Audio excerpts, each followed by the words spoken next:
It's time for DJ Rocky's Secret Files.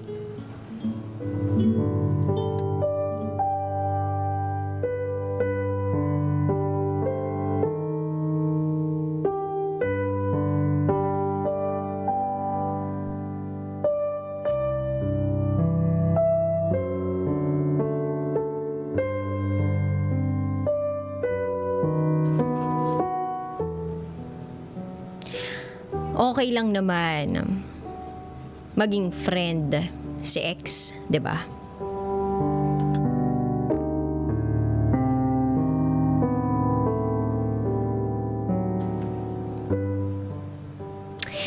Katulad ni Jero, yung secret file sender noong April 9. Akala ko mananatili lang din akong tagapanood sa Facebook ng mga binabasa mong mga secret file. Salamat sa kwento ni Jero dahil na-inspire ako na i-share ang secret file ko. Itago niyo ako sa pangalang Neil at ito ang secret file ko. I was in third year high school nang makonfirm ko sa sarili ko na isa akong bisexual. Na isa akong pusong babae na nagtatago sa katawang lalaki.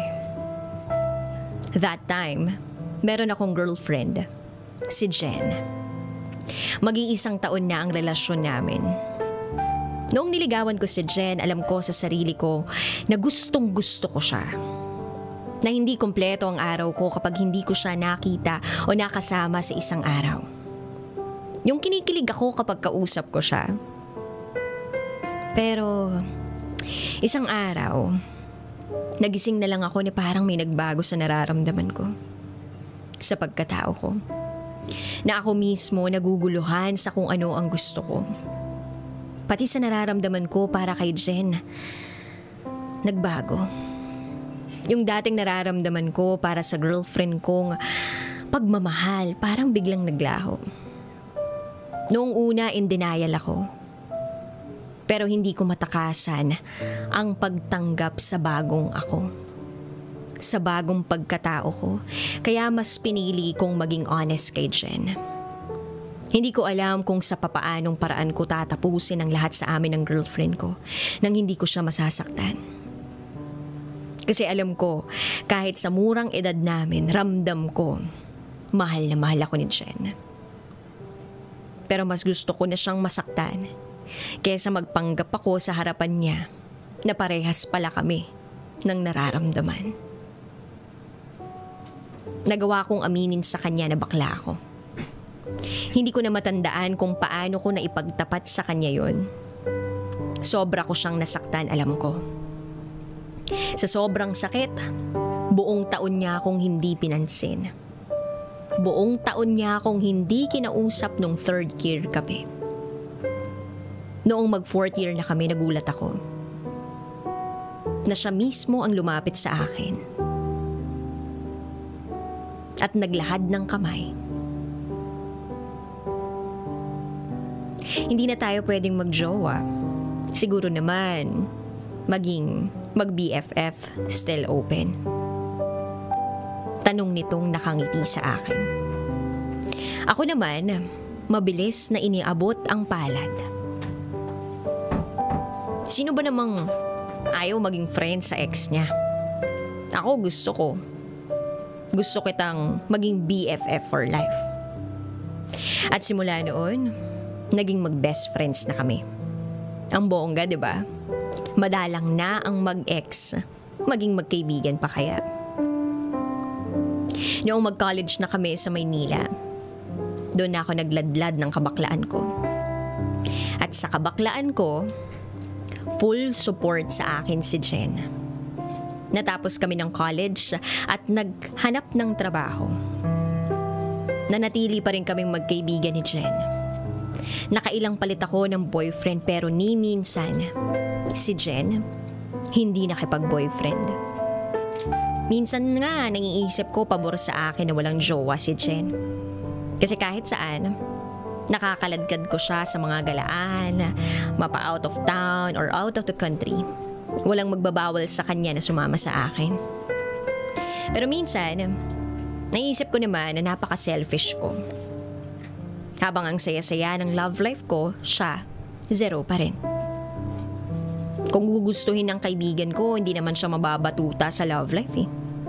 Daming nanliligaw sa kaibigan ko.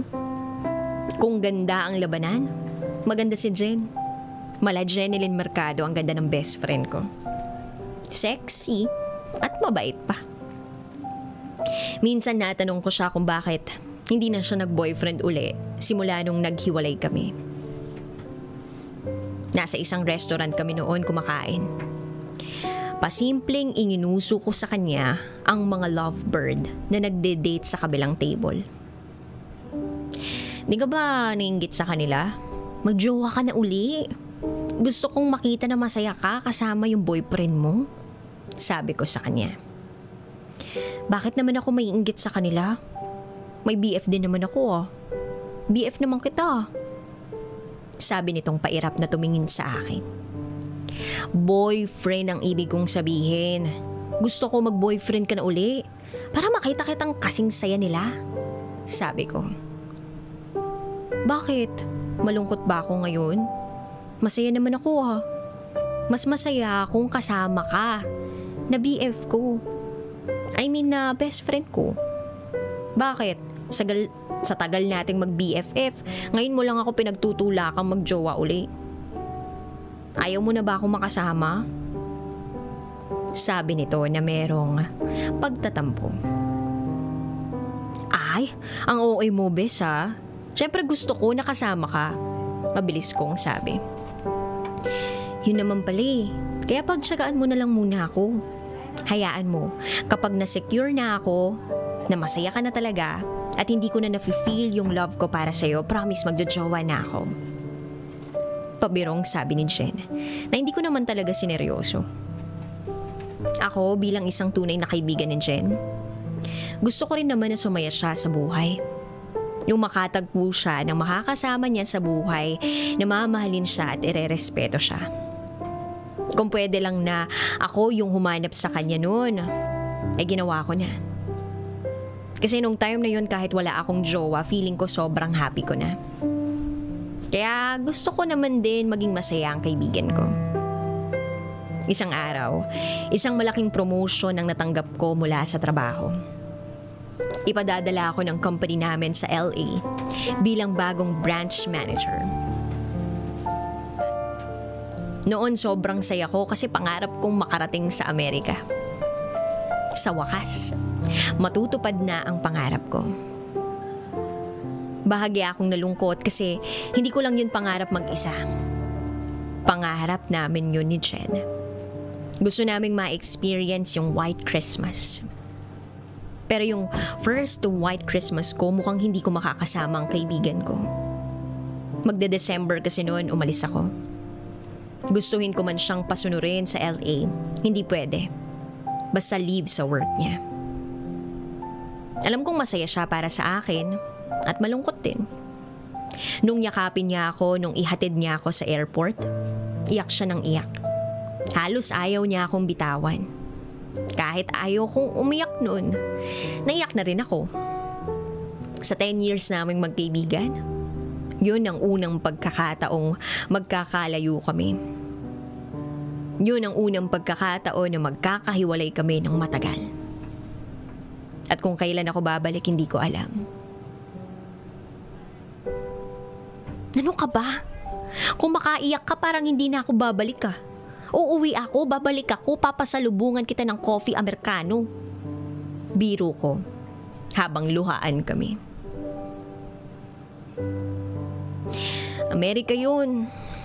Mahirap kumuha ng visa. Hindi ako basta-basta makakasunod sa'yo dun.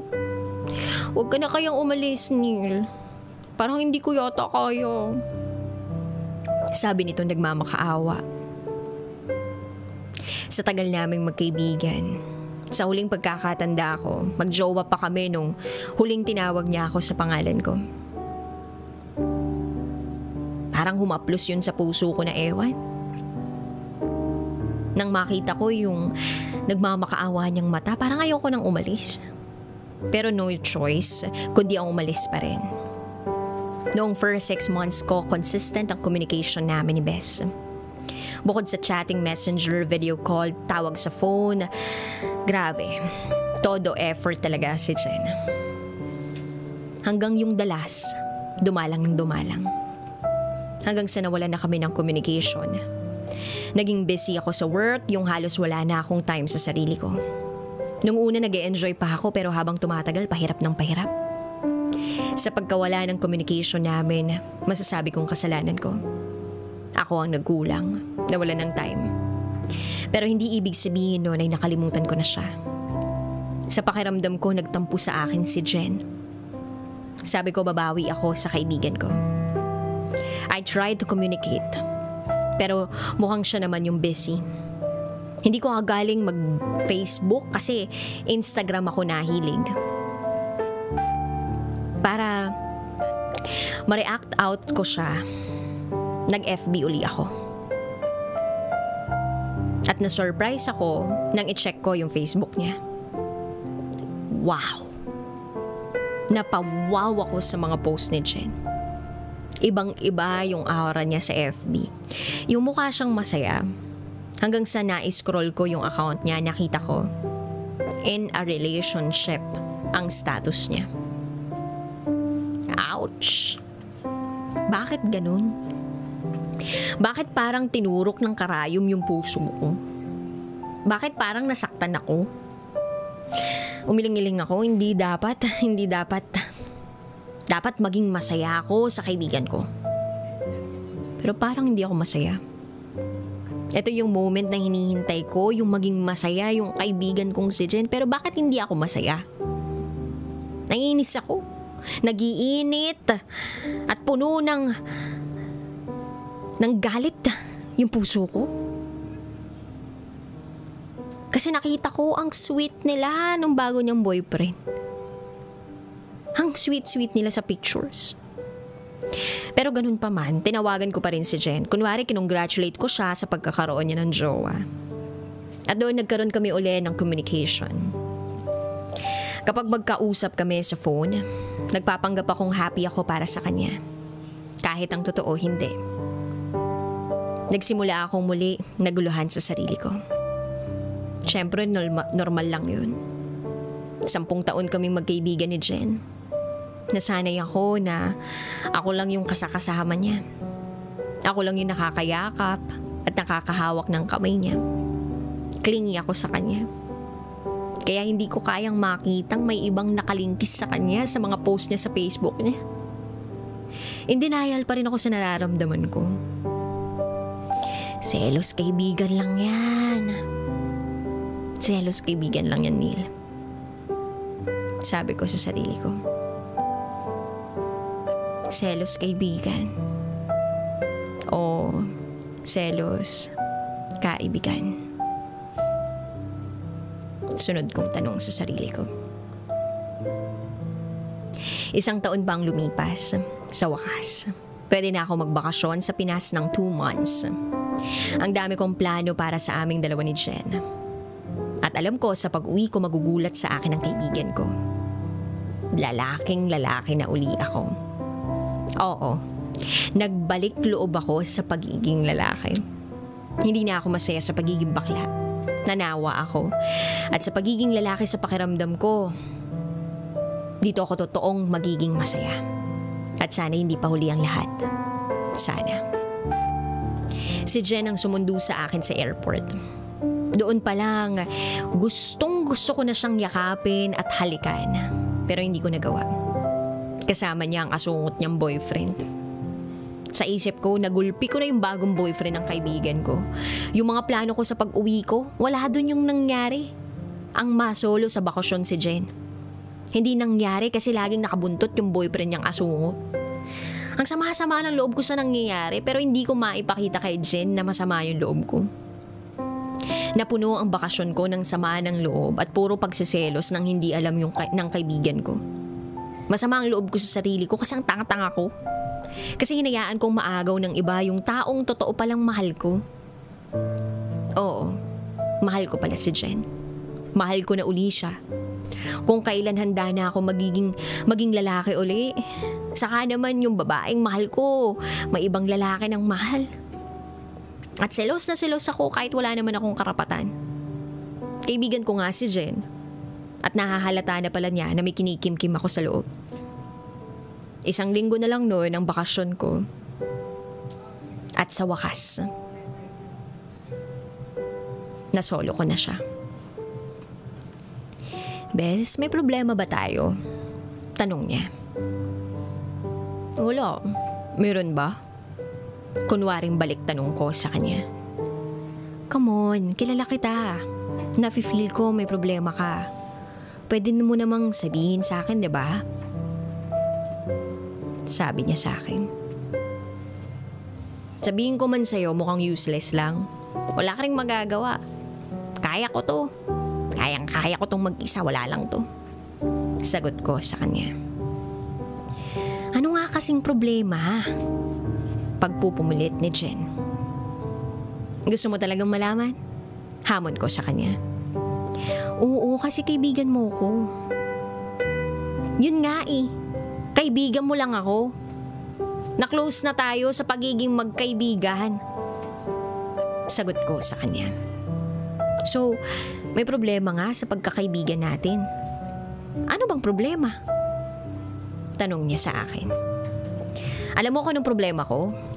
Problema ko lang naman mahal na mahal uli kita. Patay na patay uli ako sa'yo. Pero huli na kasi may boyfriend ka na. Kasi, mahal kita eh. Ang isa ko pang problema kung paano ko ililibing itong nararamdaman ko. Kasi sa sobrang sakit parang hindi ko na kaya. Nakita ko yung pagkagulat sa mga mata niya. O ano? Ano ngayon? May magagawa ka ba? Di ba wala ka namang magagawa? Useless lang ang pag-amin ko sa'yo. Kung alam ko lang na mamahalin kita uli, hindi ko hinihiling na maging masaya ka pa sa piling ng iba. Hindi ko naman pwedeng hilingin na sana ako na lang uli. At tuluyan ko nang hindi na itago sa kanya yung nararamdaman ko. Hanggang sa nagkaiyakan na pala kaming dalawa. Alam mo ba kung bakit pagkatapos nating maghiwalay noon, nakipagkaibigan uli ako sa'yo? Kasi pinaasa ko yung sarili ko na darating yung panahon na babalik ka sa akin. Naging bakla ka man, namakla ka man, pinaasa ko pa rin yung sarili ko na sa akin ka lang babalik at babalik. Maging bakla ka man habang buhay, pinaasa ko pa rin yung sarili ko na kaya kitang hintayin. Pero sa kahihintay ko napagod ako eh. I'm so sorry. Yun lang at nagmadali nang umalis si Jen. Luhaan akong bumalik ng LA. Sobrang sakit. Natalikuran ka ng taong mahal mo. Hanggang sa makaalis na ako ng Pinas, hindi na kami uli nag-usap ni Jen. Sobrang pagsisisi yung nararamdaman ko. Kung mahal ko na siya uli, saka naman hindi na po pwede kasi may mahal na siyang iba. Pwede pang ang isang bakla ay magmahal uli ng babae. Sa iisang babae.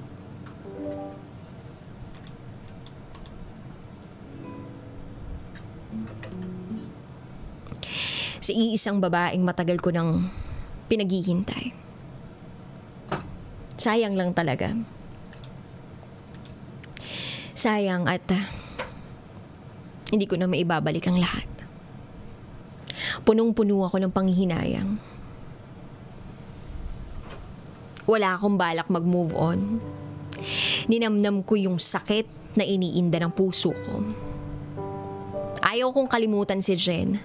Sa puso ko nag-iisa lang siya na mamahalin ko. Selfish na akong selfish pero ipinagdarasal ko na sana isang araw pagising niya ma-realize niya na ako na uli yung gusto niya. Ako na yung gusto niyang hintayin at mahalin. 2 taon ang mabilis na lumipas. Bakasyon ko uli sa Pilipinas. Ang pag-aakala ko, sino mama at mga kapatid ko ang susundo sa akin. Hindi ko inaasahan na ang makikita ko sa airport na susundo sa akin ay si Jen. Masaya tong nakangiti sa akin. Hindi ako makapaniwala. Lumapit to sa akin at inilahad yung kanang kamay niya. Sa nangyari sa atin, naging mag-ex, naging mag-friends. Ayoko na maging mag-BFF pa tayo. Kung mahal mo pa ako uli, pwede bang maging tayo uli? Kaagad kong hinila ang kamay niya at niyakap ko siya ng buong higpit. Yakap na 2 taon kong inimagine na gagawin ko sa kanya kapag nagkita kami uli. Pwede naman maging tayo eh. Yun ay kung kaya mo pa akong tanggapin. Pagkatapos kung maging bakla, mamakla, kaya mo ba akong tanggapin? Tanong ko sa kanya. Neil, mahal kita. At kahit maging bakla ka pa habang buhay, tatanggapin kita. No choice kasi mahal kita eh. At kahit pa na may choices, pipiliin ko pa rin mahalin kita. Ang sarap sa pakiramdam na marinig yun mula sa bibig niya. Nang taon din na yon, nagpakasal kami ni Jen. Wala akong sinayang na sandali. Ganito kaming ma-inlove ng mga bakla. Pinapangatawanan namin. Pinaninindigan habang buhay. Masasabi ko na maswerte ako na meron akong ex na naging best friend na hanggang sa huli, nag-iisa lang siyang makakatanggap sa akin. Nag-iisa lang siya na makapagbibigay ng kaligayahan sa akin. Habang buhay kasama na magiging anak pa namin. Sa mga bisexual na katulad ko, alam ko may kanya-kanya tayong kwento na nakaka-inspire. Let us share it to the whole world na hindi lang ang normal na nilalang ay may road to forever. Tayo rin mga Bex. Minsan nga tayo pa yung totoong may ko forever. Muli, ako si Neil at ito ang aking secret file.